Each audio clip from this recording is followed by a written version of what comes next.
Students आवाज आ रही है आपको?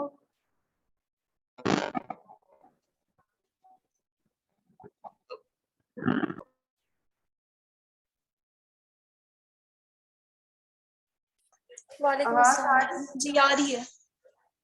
अच्छा, आप लोग का जो वाइवा होगा उसमें ये सीवीएस तक आएगा। कार्डियोवास्कुलर सिस्टम जो हमने पढ़ा, anti arithmetic drugs, anti anginal drugs, आज एंटी एरिथमेटिक ड्रग्स पढ़ेंगे।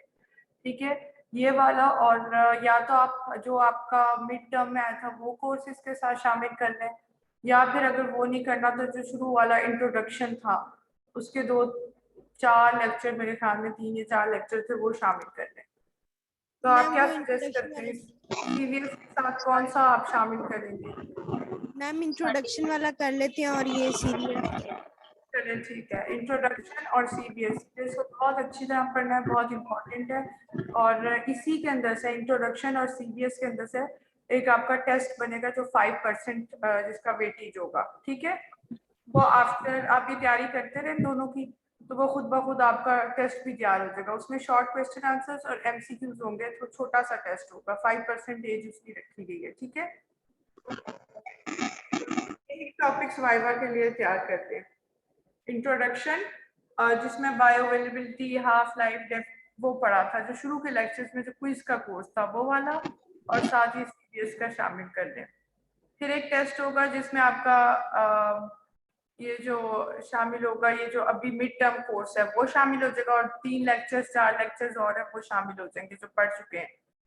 अब इसके बाद ये सेकंड लास्ट लेक्चर है, एक लेक्चर रह गया लोकल एनेस्थीसिया का। वो आपके वाइवा में इंक्लूडेड नहीं है लोकल एनेस्थीसिया, लेकिन वो एक लेक्चर रह गया। जब वो हो जाएगा तो उसका, और जो आपका अभी कोर्स शामिल था मिड टर्म में वो, और 3 लेक्चर्स पेन किलर, हिस्टामीन का रोल, ये पढ़े थे हमने 3 लेक्चर्स, वो शामिल कर लेंगे उसके अंदर। उसमें एस्मा की ड्रग्स पढ़ी थी, एस्थमा या एस्मा की। अच्छा, रिदम ये कि जो हार्ट होता है उसके अंदर एक रिदमिक साइकिल होता है, जिसकी वजह से वो कॉन्ट्रैक्शन और रिलैक्सेशन जनरेट कर रहा होता है। उसमें कॉन्ट्रैक्शंस जनरेट होती हैं, कुछ इलेक्ट्रिक इम्पल्सेस होती हैं जिनके थ्रू वो कॉन्ट्रैक्ट कर रहा होता है। अगर आपने देखा हो तो हमारे पास 3 तरह के मसल्स हैं, स्केलेटल मसल्स हैं, स्मूथ मसल्स हैं और कार्डिक मसल्स हैं। इनके अंदर एक्शन पोटेंशियल जनरेट होता है। ठीक है, स्केलेटल मसल्स हमारे वो भी एक्शन पोटेंशियल जनरेट करते हैं, यानी इलेक्ट्रिक इम्पल्स जनरेट होती है मेम्ब्रेन के ऊपर। और एक्शन पोटेंशियल बेसिकली आयंस का चेंज है। कोई क्वेश्चन है किसी का? अच्छा, एक्शन पोटेंशियल जो है, आवाज आ रही है आप लोगों को clear? Yes ma'am. Action potential basically transport of ions होता है अक्रॉस द सेल मेम्ब्रेन। ठीक है, जो सेल मेम्ब्रेन के अक्रॉस जो आयंस का ट्रांसपोर्ट होता है, sodium voltage channel gates open होते हैं, इस तरह कुछ चैनल्स होते हैं, आयन चैनल्स, कुछ गेट्स होते हैं जिनके थ्रू आयंस अंदर और बाहर आते हैं। ठीक है, इसको एक्शन पोटेंशियल कहेंगे जब ये जनरेट होगा।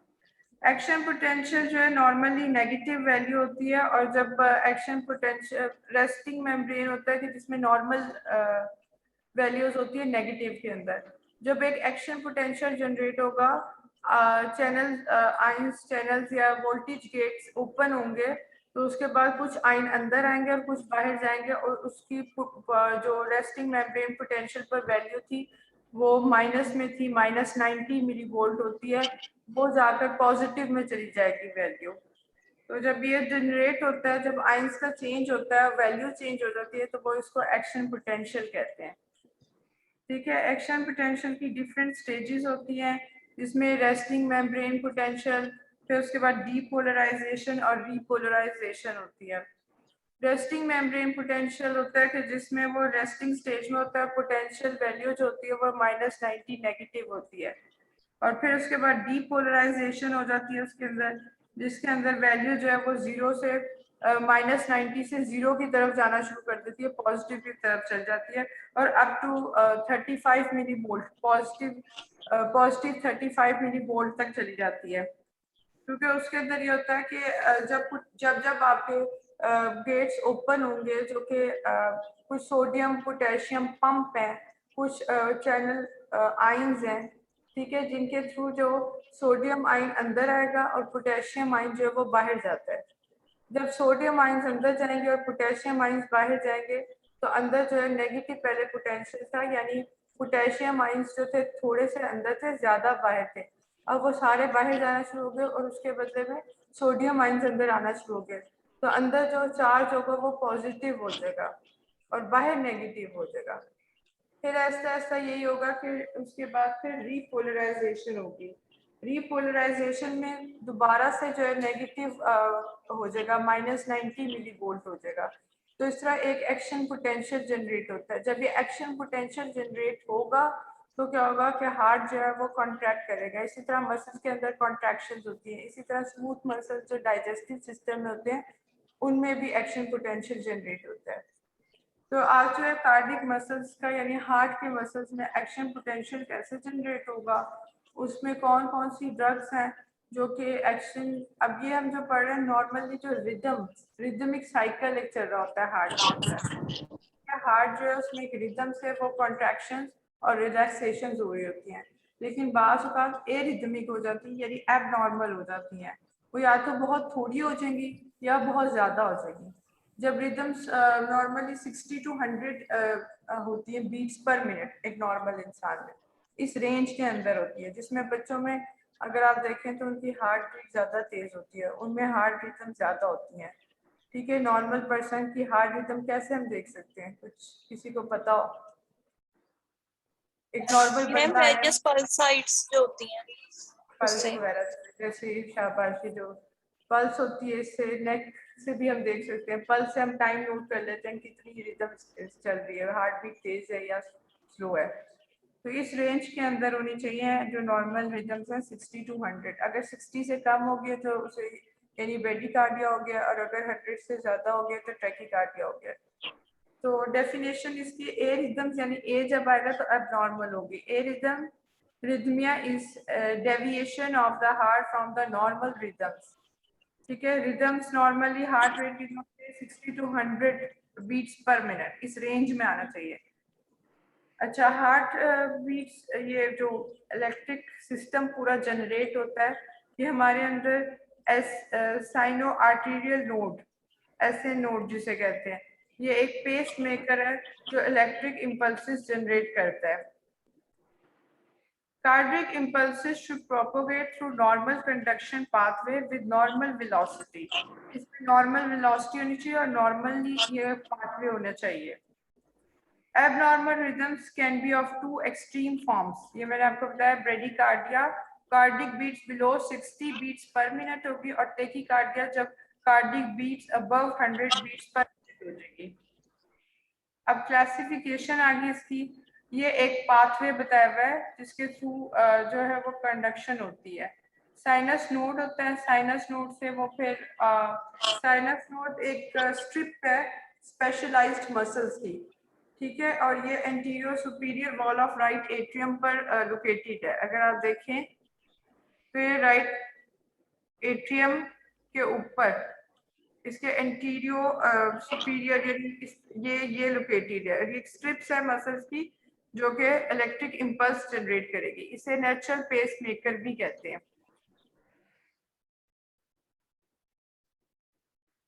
यहाँ से ये साइनस नोड से इम्पल्स जनरेट होगी। अब ये आपको बताया हुआ है एरिथमियाज यानी एबनॉर्मल रिदम कैसे होगी। ठीक है, आर्ट्रिया राइट एट्रियम में ये जाएगी सबसे पहले रिदम जो जनरेट होती है।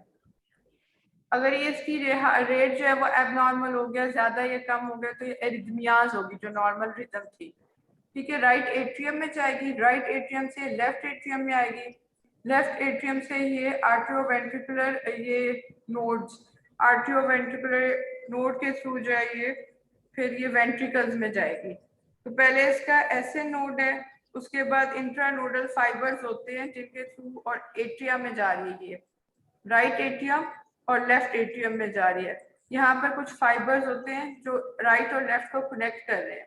ठीक है, इनमें एक फाइबर जो है वो बैकमैन फाइबर्स होते हैं जो इसकी इम्पल्स को राइट को लेफ्ट में लेकर आ रहे हैं फाइबर्स। फिर उसके बाद ये कहाँ पर जाएगी, ये एवी नोड, आर्टियो वेंट्रिकुलर नोड, ये जो है यहाँ पर ये भी एक नोड है जिसके थ्रू मजीद इम्पल्सिस जनरेट होंगी। पहले यहाँ जनरेट हुई है, यहाँ से राइट एट्रियम, लेफ्ट एट्रियम, फिर ये फाइबर्स लेकर गया है बैकमैन फाइबर्स। उसके बाद फिर ये जो है ये आर्टियो वेंट्रिकुलर नोड के अंदर आ गई। यहाँ पर अब जो है वो बंडल्स हैं, हिज बंडल्स, उनको कहते हैं bundles of his, HIS his. वहां से फिर ये 2 ब्रांचेस में जाएगी, राइट और लेफ्ट, ठीक है।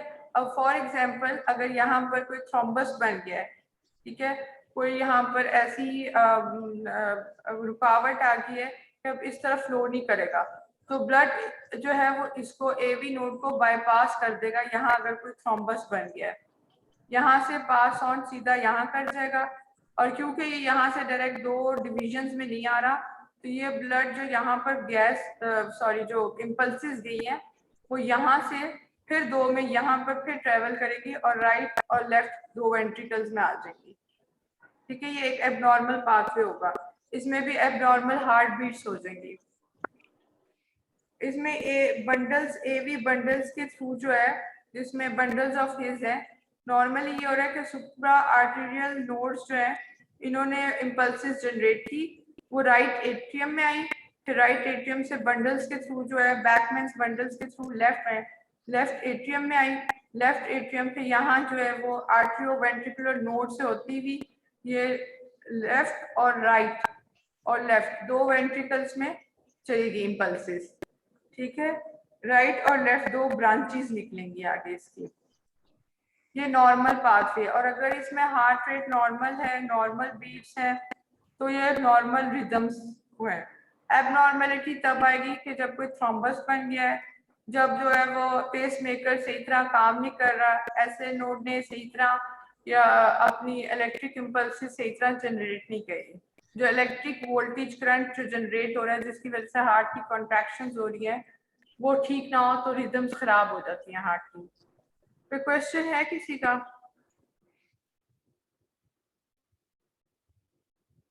No ma'am. ये साइनस नोड है, साइनस नोड से एट्रिया, राइट एट्रिया, फिर राइट एट्रिया से होती हुई वो लेफ्ट एट्रिया में जाएगी, लेफ्ट एट्रिया से फिर वो एवी नोड के अंदर जाएगी, एवी नोड से 2 ब्रांचेस में डिवाइड हो जाएगी, राइट वेंट्रिकल और लेफ्ट वेंट्रिकल में। अगर यहाँ पर जैसे फॉर एग्जांपल राइट वेंट्रिकल में मैंने बताया कोई थ्रोम्बस बन गया है, तो फिर क्या होगा कि ये सारा जो है ये एक तरफ चला जाएगा ब्लड, और उसके बाद फिर वहां से दोबारा जो है दूसरे वेंट्रिकल में जाएगा। जैसे राइट वेंट्रिकल में आ गया, राइट से फिर लेफ्ट में चला जाएगा। ये एक एबनॉर्मेलिटी है, एबनॉर्मल रिदम। ये है सुप्रा वेंट्रिकुलर टैकीकार्डिया, SVT जो लिखा है, सुप्रा वेंट्रिकुलर टैकीकार्डिया। अच्छा, अब अगर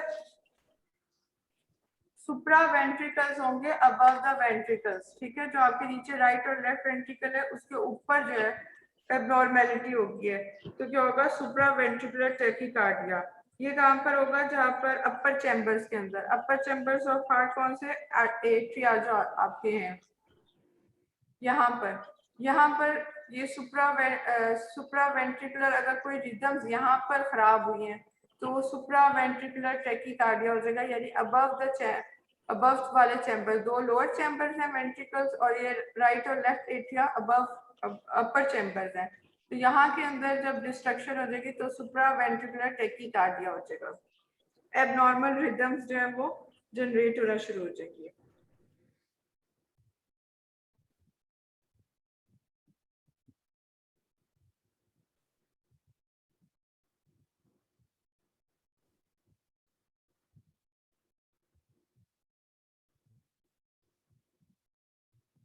कोई अभी तक किसी का कोई क्वेश्चन है?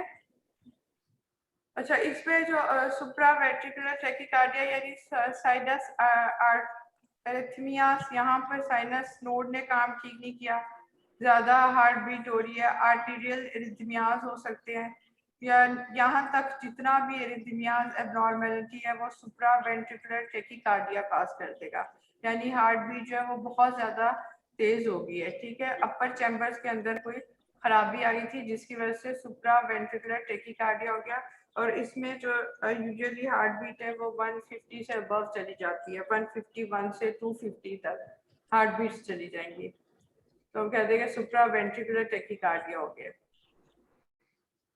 Types of cardiac tissues on the basis of impulse generation, automatic या natural pacemakers, conducting fibers। ये जो ऐसे नोड है ये आपका जो है ये नेचुरल पेसमेकर्स है जो कंडक्ट कर रहे हैं इम्पल्सेस। कैल्शियम ड्राइवन टिश्यू है, induced SA node, AV node, bundles of His और परकिंजियन फाइबर्स। जब आपका वेंट्रिकल्स में चला गया है राइट और लेफ्ट वेंट्रिकल्स में, उसके बाद परकिंजी फाइबर्स के अंदर आ जाएगा। वो परकिंजियन फाइबर जो है वो इम्पल्स जनरेट करेंगे। तो ये नेचुरली ये SA node, AV node, bundles of His और परकिंजियन फाइबर्स है जो कि ऑटोमेटिकली जो है वो इलेक्ट्रिक इम्पल्सेस जनरेट करें, capable of generating their own impulses. Normally ऐसे node act as a pacemaker of the heart. जो मास्टर है सब में वो ऐसे नोड है जो जनरेट करना शुरू करता है। Non automatic myocardial contractile fibres, sodium driven tissues. जब कैल्शियम आएगा तो कॉन्ट्रैक्शंस होंगी। इसके अलावा सोडियम आइंस भी अंदर आते हैं। पहले होता है कि सोडियम गेट्स ओपन होंगे, सोडियम आइंस अंदर आएंगे। In the mean while potassium ions बाहर जाएंगे, और पोटेशियम आइंस जब लीक हो रहे हैं, इस तरह लीक हुए जा रहे हैं, तो उसके साथ कैल्शियम आइंस अंदर आ रहे हैं। ठीक है, तो कॉन्ट्रैक्शंस होंगी। ये जो जगह है के dot generate own impulses include atria और वेंट्रिकल्स। राइट आर्ट्रिया और लेफ्ट आर्ट्रिया के अंदर जो इलेक्ट्रिक इम्पल्सेस जनरेट करी थी ऐसे नोड ने वो जा रही हैं। उसके ये खुद आर्ट्रिया और वेंट्रिकल्स अपनी इम्पल्सेस जनरेट नहीं करते नेचुरल। ये ऐसे साइनस नोड है, ये राइट तरफ होता है, राइट एट्रियम में। ये लेफ्ट एट्रिया है।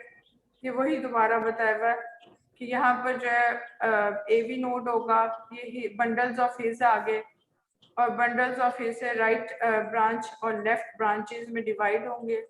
राइट वेंट्रिकल और लेफ्ट वेंट्रिकल के अंदर ये जाएंगे।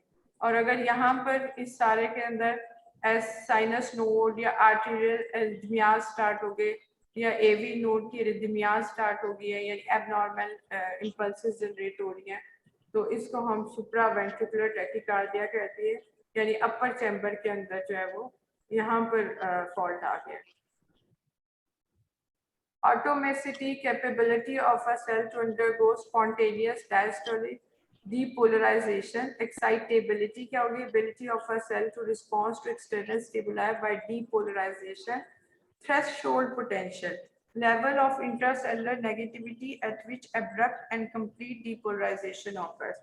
अच्छा, डीपोलराइजेशन बेसिकली क्या था कि जब हमारा मेम्ब्रेन जो है वो रेस्टिंग पोटेंशियल पर है, जब अंदर नेगेटिव आयन है, तो उस वक्त क्या होगा, कोई भी स्टिमुलस आएगा वो उसको जनरेट करेगा कि एक्शन पोटेंशियल क्रिएट करेगा, वहां पर इलेक्ट्रिक इम्पल्स जनरेट करेगा।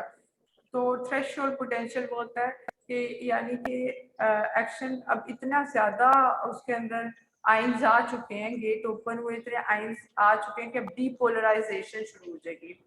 यानी वो लेवल है कि जिसके बाद इंट्रासेलुलर नेगेटिव चार्ज इतना हो गया है कि अब कंप्लीट डीपोलराइजेशन शुरू हो जाएगी। यानी डीपोलराइजेशन एक टाइम आएगा कि वो जो है पॉजिटिव वैल्यू शुरू हो जाएगी। अब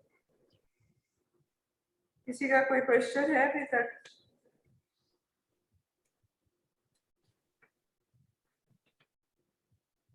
नो मैम।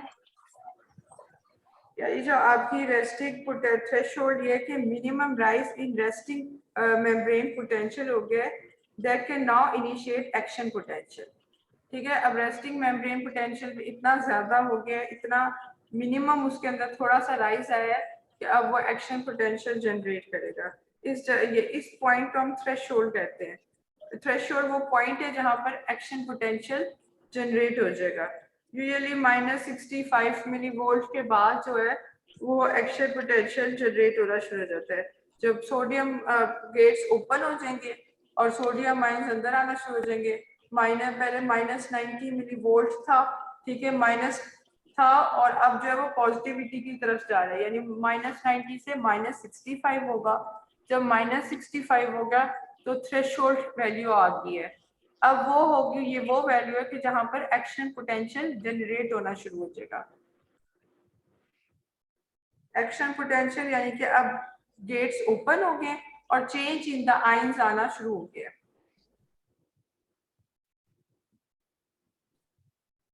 ये बताया हुआ इसका ये एक्स्ट्रा सेलुलर फ्लूइड है, इंट्रा सेलुलर फ्लूइड है, इसमें डिफरेंट फेजेस है, phase 0, phase 1, phase 2, phase 3 and phase 4। ठीक है, सबसे पहले क्या होगा कि rapid sodium influx through open fast sodium channels, sodium channels open होंगे। पहले तो आपका जो था मेम्ब्रेन वो रेस्टिंग मेम्ब्रेन पोटेंशियल थी, यानी कि -90 मिली वोल्ट थी। ठीक है, मैं वैल्यू रेस्टिंग स्टेज पर थी। ठीक है, उसमें सोडियम कैल्शियम चैनल्स क्लोज थे। फिर ऐसा ऐसा क्या होगा, थ्रेशोल्ड वैल्यू आएगी। थ्रेशोल्ड वैल्यू यानी वो -90 से कम होते होते -65 पर चला गया, यानी पॉजिटिव उसमें जा रहा है। अब यहाँ से एक्शन पोटेंशियल राइज करेगा। अब क्या होगा, सोडियम इन्फ्लक्स होगा, सोडियम अंदर आने शुरू होंगे positive ions through open fast sodium channel.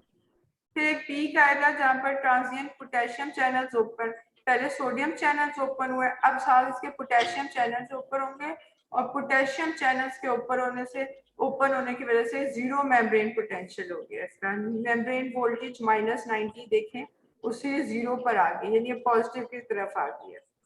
ठीक है, जब पोटेशियम फ्लक्स होगा यानी पोटेशियम बाहर निकल गया, सोडियम अंदर आ गया। अब क्या होगा, इसके साथ जब पोटेशियम निकलता जा रहा है ऐसा ऐसा लीक आउट होगा, तो क्या होगा, influx of calcium ions through L type calcium channels, calcium channels भी उसी दौरान खुल जाएंगे। अब कैल्शियम भी अंदर आ रहा है और पोटेशियम जो है वो लीक आउट होए जा रहा है। फिर उसके बाद क्या होगा, ये जब कैल्शियम अंदर आएगा तो एक्शन पोटेंशियल प्लेटो फॉर्म होगी, प्लेटो उस जगह पर एक प्लेटो बन जाएगा, यानी कि जो एक्शन जो आपका ड्यूरेशन था एक्शन पोटेंशियल का वो बढ़ गया। ये जो आप देखें कैल्शियम आइंस जब अंदर आ रहे हैं, ये जो एक बनेगा इसको प्लेटो कहेंगे, ये अगले उसमें क्लियर दिया हुआ है। ये प्लेटो फेज है जब calcium ions slowly slowly in हो रहे हैं।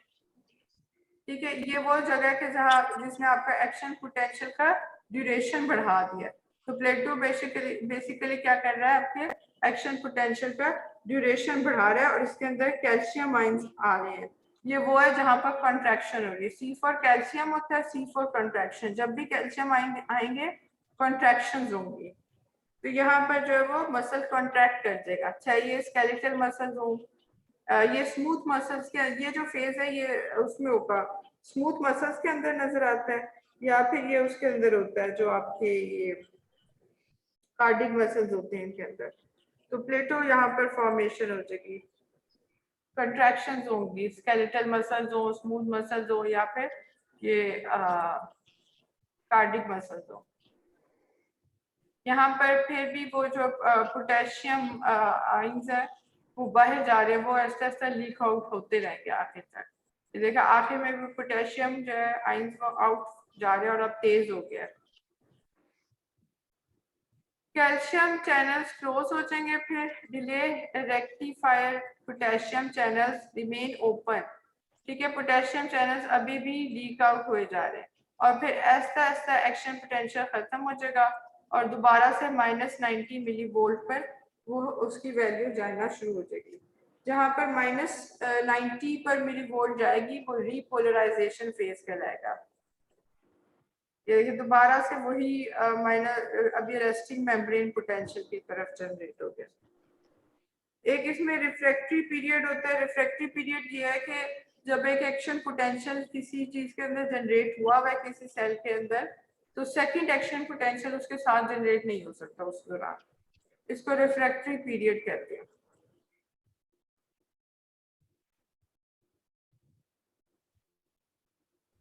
कोई क्वेश्चन तो नहीं किसी का? No ma'am. तो बस इसका यही है, action potential changes in the ions होंगे रेस्टिंग मेम्ब्रेन पोटेंशियल में, रेस्टिंग स्टेज में थी वो, उसके अंदर चेंज हुई है, आयंस आए और गए, in and out of the ions हुए, जिसकी वजह से एक्शन पोटेंशियल जनरेट हो गया, इलेक्ट्रिक इंपल्सेस जनरेट हो गया। एक्शन पोटेंशियल के अंदर फिर आगे डीपोलराइजेशन आ गया फेज, जिसमें सोडियम चैनल्स ओपन हुए, सोडियम वोल्टेज गेट्स ओपन हुए, सोडियम आएगा तो पोटेशियम आउट होगा, सोडियम इन पोटेशियम आउट, 3 सोडियम आइंस आते हैं तो 2 पोटेशियम आइंस बाहर जाते हैं, पोटेशियम गेट्स ओपन हो जाएंगे। मीनवाइल जो है वो calcium potassium through out sodium channels तो बंद हो जाएंगे, लेकिन पोटेशियम चैनल जो है वो लीकिंग होती रहेगी, चैनल्स खुले रहेंगे आखिर तक। फिर उसके बाद क्या होगा, पोटेशियम थोड़ा थोड़ा थोड़ा थोड़ा करके आएगा और साथ उसके कैल्शियम आएगा। जब कैल्शियम आ जाएगा तो वहां पर एक प्लेटो फॉर्मेशन हो जाएगी, प्लेटो बन जाएगा। उसके बाद फिर आहिस्ता आहिस्ता -90 मिली वोल्ट था, उससे 0 की तरफ जाएगा, 0 से फिर दोबारा वो नेगेटिव की तरफ जाना शुरू हो जाएगा आहिस्ता आहिस्ता। तो ये सारा एक एक्शन पोटेंशियल जनरेट होता है।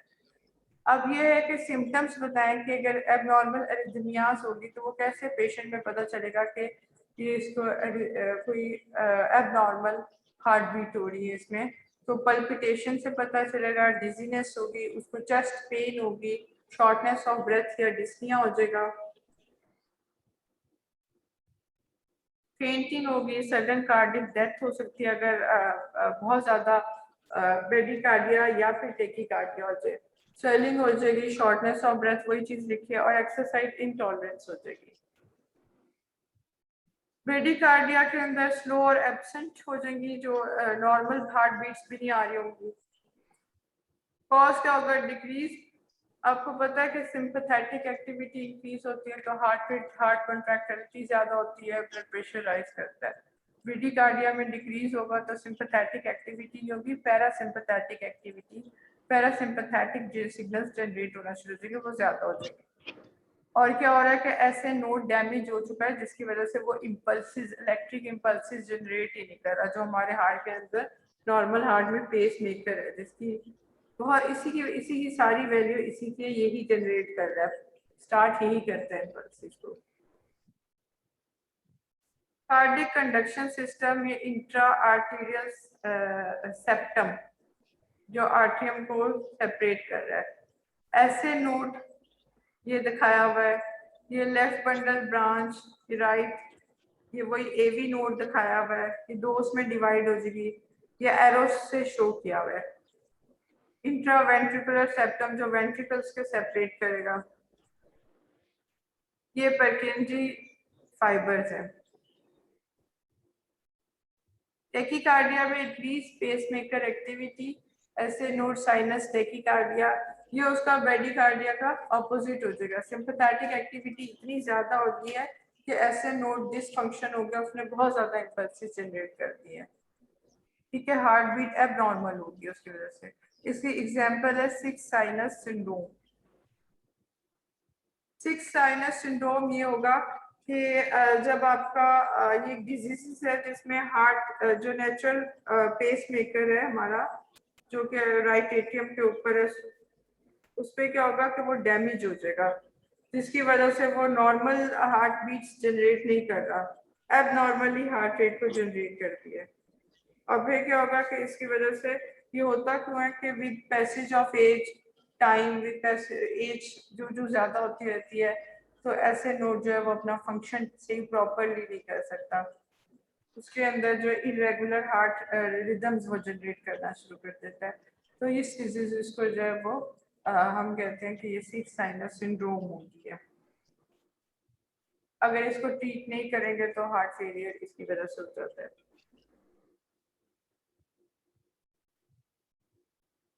Re entry tachycardia,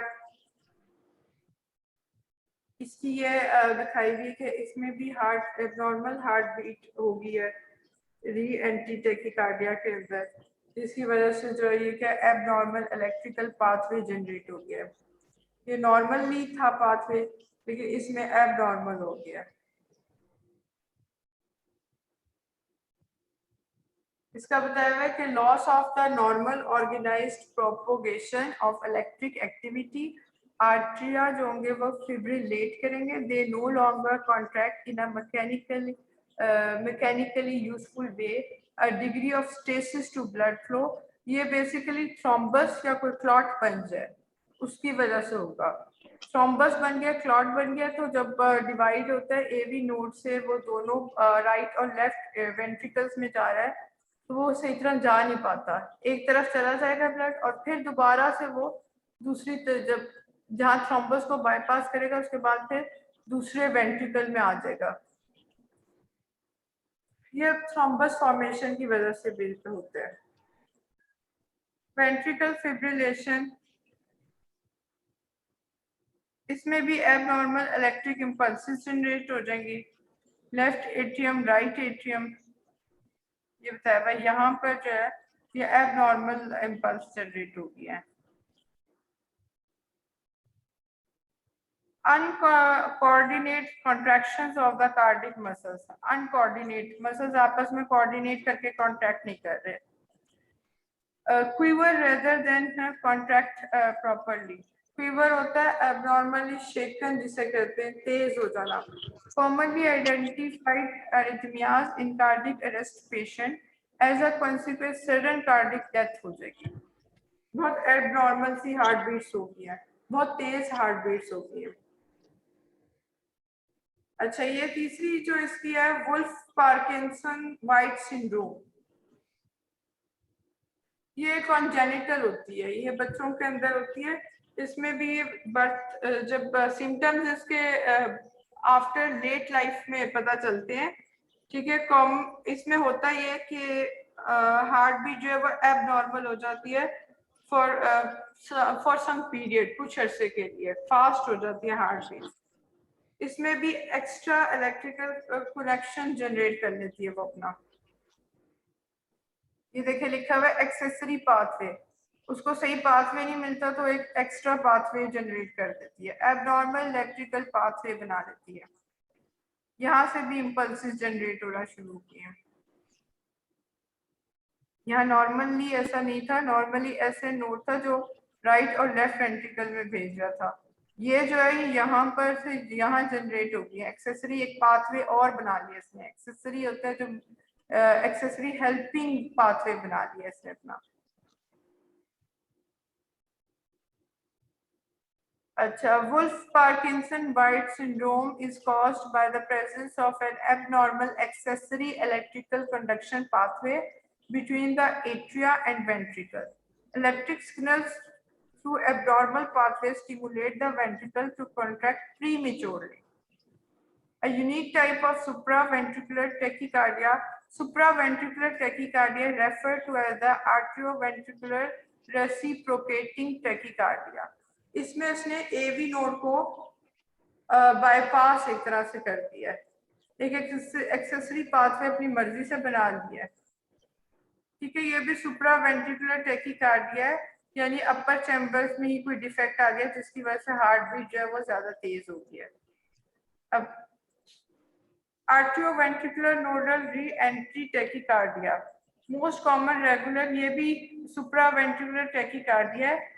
re-entry circuit forms within और just next to the atrioventricular node, ये बिल्कुल उसी तरह same as Wolff Parkinson White except re-entry is in और अराउंड एवी नोड। तस्वीर नहीं दी गई,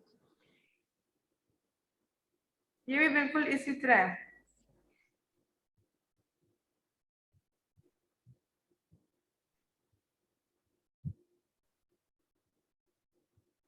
कॉजेज इसके ischaemia, drug related potassium blockers ले रहे हैं, या इलेक्ट्रोलाइट इम्बैलेंस हो गया जिसकी वजह से जनरेट हो गया।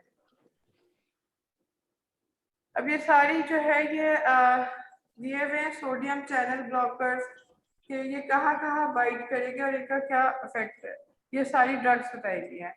इसमें 1A, 1B, 1C ये सारी सोडियम चैनल ब्लॉकर्स हैं। इनके अंदर एग्जाम्पल्स दी हुई हैं। ये क्या कर रहे हैं, क्योंकि सोडियम चैनल्स खुल रहे थे और सोडियम आइंस इतने फास्टली अंदर आ रहे हैं तो उसको ब्लॉक कर रहे हैं सोडियम चैनल्स को। इसमें एग्जाम्पल्स है क्विनिडीन, प्रोकेनामाइड, लिडोकेन, फ्लिकेनाइड, ये सारे जो है ये चैनल्स को जो है वो स्लो डाउन कर रहे हैं। उसके अलावा बीटा एड्रेनर्जिक ब्लॉकर्स देंगे, प्रोपेनोलोल आपको पता है। उसके अलावा प्रोलॉन्ग रीपोलराइजेशन फेज, कोशिश ये होगी कि प्रोलॉन्ग रीपोलराइजेशन फेज रहे और जो आपकी डीपोलराइजेशन हो रही है सोडियम चैनल जो है इतने फास्टली ओपन हो रहे हैं वो थोड़े स्लो डाउन हो जाए। कैल्शियम चैनल ब्लॉकर्स देंगे ताकि प्लेटो फॉर्मेशन कॉन्ट्रैक्टिलिटी इतनी ज्यादा ना हो, कॉन्ट्रैक्शंस कम हो। ये बताया हुआ है class 1A, 1B and 1C drugs reduce movement of sodium ions into the cell during the phase 0।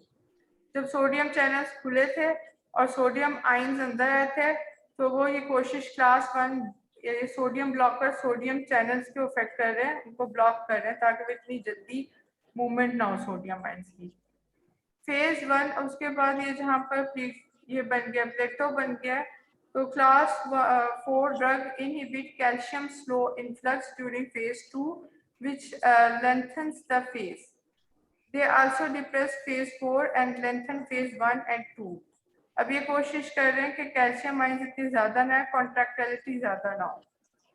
Class 3 drugs prolong phase 3 which increase repolarization and refractoriness. और एक फिर उसके बाद बताया हुआ है क्लास 2 ड्रग्स इनहिबिट एड्रिनर्जिक। ये सारी बेसिकली यही ड्रग्स है सोडियम चैनल्स अफेक्ट कर रहे हैं फेज 0 के अंदर। फिर बीटा एड्रिनर्जिक ब्लॉकर्स बताए हुए हैं कि वो अफेक्ट करेंगे क्लास जो इसके अंदर बताए हुए 2। क्लास 3 और क्लास 4 अफेक्ट करेंगे। क्लास 2 ये ड्रग्स हैं। Class 2 drugs beta blockers adrenergic stimulation of cardiac tissue by depressing phase 4 spontaneous depolarization and slowing down the sinoarterial node impulses। ये भी वही सारा क्लास 1 जो है सोडियम चैनल ब्लॉकर्स है, इसमें 1A, 1B और 1C मॉडरेट, वीक और स्ट्रॉन्ग ये अकॉर्डिंग टू द पेशेंट देते हैं। ये ECG की एक वो बताई हुई है, अगर वाइवा का भी आए तो आपसे पूछी जा सकती है ये जो ST-PQR वेव है ये क्या कैसे बनी हुई होती है, याद रखें। फिर क्लास 3 पोटेशियम चैनल ब्लॉकर्स है, क्लास 2 जो है बीटा ब्लॉकर्स हैं और क्लास 4 कैल्शियम चैनल ब्लॉकर्स है। और ये सारे इनके इफेक्ट लिखे हुए कौन से फेज में कौन सी ड्रग अफेक्ट करेगी। कैल्शियम चैनल ब्लॉकर्स है वो यहाँ जहाँ प्लेटो बन रहा था उसको अफेक्ट करे, कैल्शियम इनको रोक रही है। पोटेशियम चैनल ब्लॉकर्स है पोटेशियम आउट को ब्लॉक कर रहे हैं। बीटा ब्लॉकर्स है बीटा एड्रिनर्जिक के ऊपर इफेक्ट करेंगे। दोबारा एक कर दिया हुआ वही। और ये साथ इसकी बताई गई कि जब ECG के ऊपर ये वेव्स आती हैं QRS and Q interval prolong करेगी। ये सिर्फ आपने याद रख लेनी है कौन सी ड्रग्स हैं जो प्रोलॉन्ग करती हैं, कौन सी ड्रग्स जो है वो कौन से फेज को प्रोलॉन्ग करती हैं। कोशिश ये होती है कि सोडियम ब्लॉक कर दिया जाए, सोडियम चैनल ब्लॉक हो ताकि सोडियम ना आए और रीपोलराइजेशन फेज जो है उसको प्रोलॉन्ग कर दिया जाए।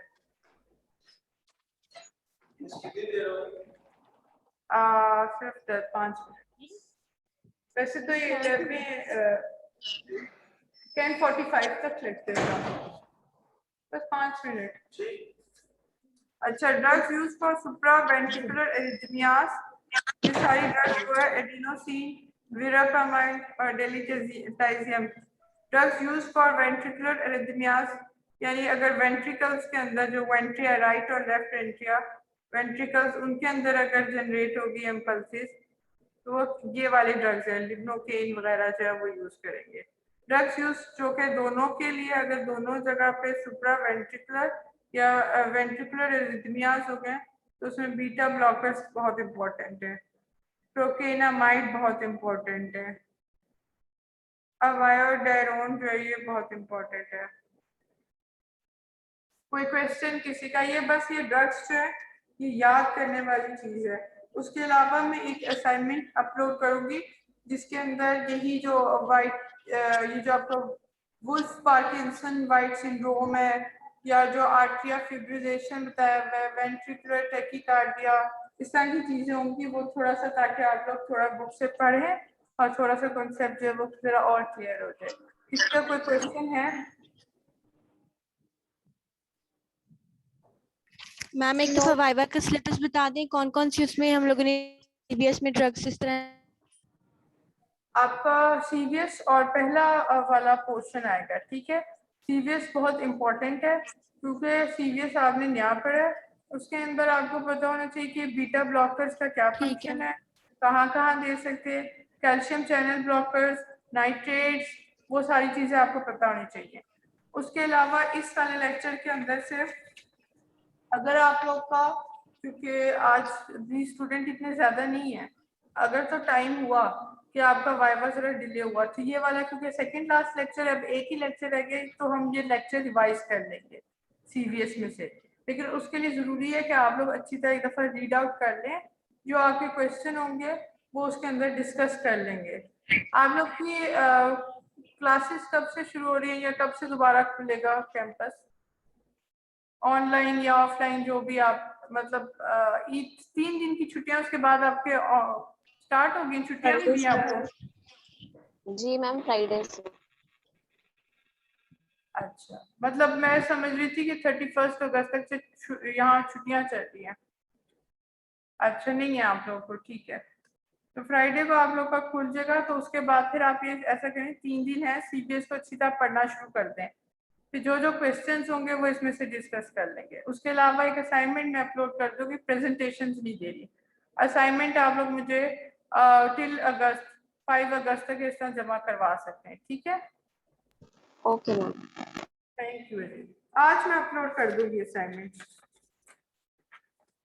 कोई क्वेश्चन किसी का हो, इसको अच्छी तरह पढ़ लीजिएगा, जब पढ़ा हुआ हो फिर क्वेश्चन भी निकल आते हैं, ना पढ़ा हो तो फिर क्वेश्चन नहीं समझ आते, ठीक है। Thank you ji.